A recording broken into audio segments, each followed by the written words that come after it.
રાબેતા મુજબ અમે ગઈકાલે રાતે અરાઉન્ડ 10:30-11 વાગે દુકાન વધાવી અને ઘરે ગયેલા અને સવારે લગભગ 8-8:30 વાગે મને ફોન આવે છે કે તમારી શટરનું તાળું તૂટ્યું છે. એટલે અમે આવીને ચેક કર્યું તો કોઈએ શટર જ તોડી કાઢ્યું છે.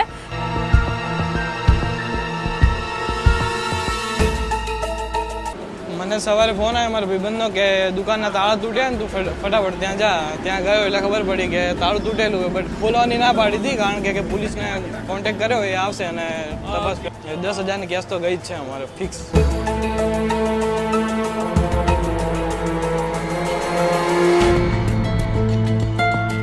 ચોરીમાં એવું છે કે રાતે લગભગ 2 વાગ્યા જેવા સમથિંગ, એટલે 1:45 જેવા અહીંયા આગળ 2 કે 3 જણા આવેલા છે. 2 જણા કેમેરામાં દેખાય છે.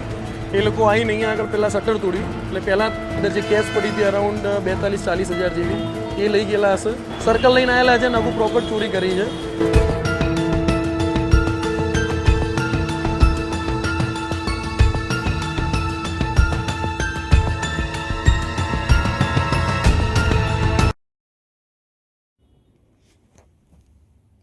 બનાસકાંઠા જિલ્લાના ડીસા શહેરમાં ફરી એકવાર ચોરોએ ધમાલ મચાવી છે. ડીસા પાલનપુર હાઈવે પર આવેલા વેલુનગર વિસ્તારમાં મોડી રાત્રે ચોરીનો બનાવ બન્યો છે. એક સાથે 5 જેટલી દુકાનોના તાળા તોડીને ચોરોએ રોકડ અને કિંમતી મુદ્દા માલ પર હાથ ફેરો કર્યો છે.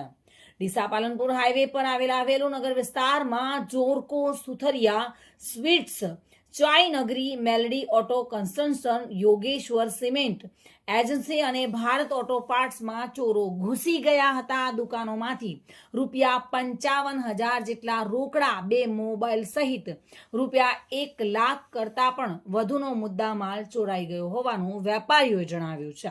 મહત્વનું એ છે કે સમગ્ર ચોરીનો બનાવ સીસીટીવી કેમેરામાં કેદ થયો છે. દક્ષિણ પોલીસે આ ચોરીના બનાવને ગંભીરતાથી લઈને સીસીટીવી ફૂટેજના આધારે આરોપીઓ સુધી પહોંચવા માટે તજવીજ હાથ ધરી છે. હાઈવે વિસ્તારમાં ચોરીના બનાવથી વેપારીઓમાં ફફડાટ જોવા મળી રહ્યો છે. વેપારીઓએ સતત થતી ચોરીની ઘટનાઓ સામે પોલીસ તંત્રને ઝડપી પગલાં લેવાની માંગ કરી છે. જોકે હવે જોવાનું એ રહેશે કે પોલીસ તંત્ર સીસીટીવીના આધારે કેટલા સમયગાળામાં આરોપીઓ સુધી પહોંચી શકે છે કે કેમ.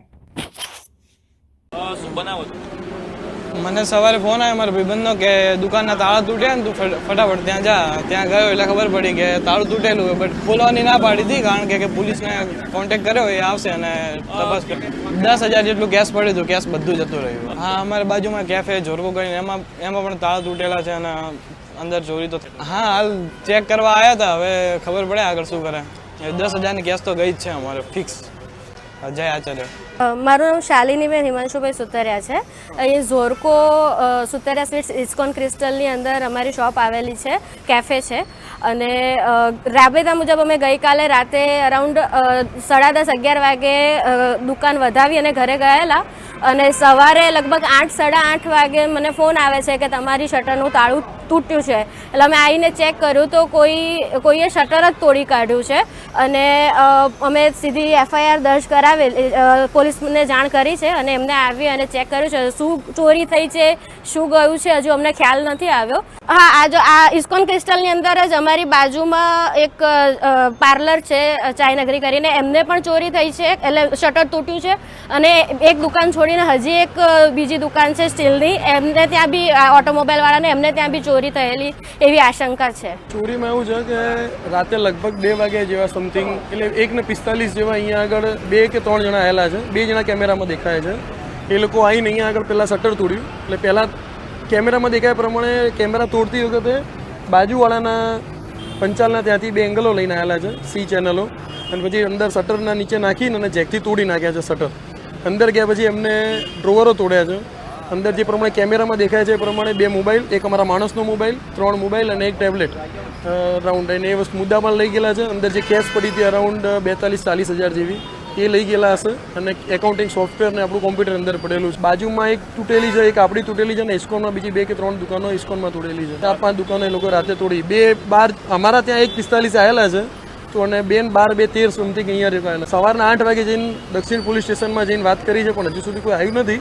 એમને કીધું હતું તમે પહોંચો, અમે આવીએ છીએ. 10 વાગ્યા છે અત્યારે, આવશે. હજી અમે અંદર ગયા નથી. એ લોકો આવે પછી અંદર જઈશું. તપાસ થવી જ જોઈએ, કારણ કે હાઈવે વાળો પટ્ટો છે, રેસિડેન્શિયલ એરિયા છે, દિન પ્રતિદિન આ વસ્તુ વધી જ રહી છે. આજે નહીં જાગીએ તો કાલે પાછા બીજા 10 તૂટવાના જ છે, કારણ કે સળંગ 5-6 દુકાનો તૂટવી એનો મતલબ કે 1-2 નાનું મોટું કામ નથી. આ લોકો સર્કલ લઈને આવેલા છે અને આખું પ્રોપર ચોરી કરી છે. પપડાટ એટલે લોકોને હવે કેવું હોય કે ભાઈ ધંધા કરતા વાળાને બધાને ડર લાગે કે ભાઈ અંદર શું કરવું એમ. રાતે મોડા સુધી બેસતા હોત બેસે નહીં, 7 વાગે બંધ કરીને જતા રહે. એટલે આનો ઉકેલ આવવો જોઈએ ને ચોર પકડાવવા જોઈએ. કૃણાલ પરેશભાઈ પટેલ નામ છે, યોગેશ્વર સિમેન્ટ આપણી છે.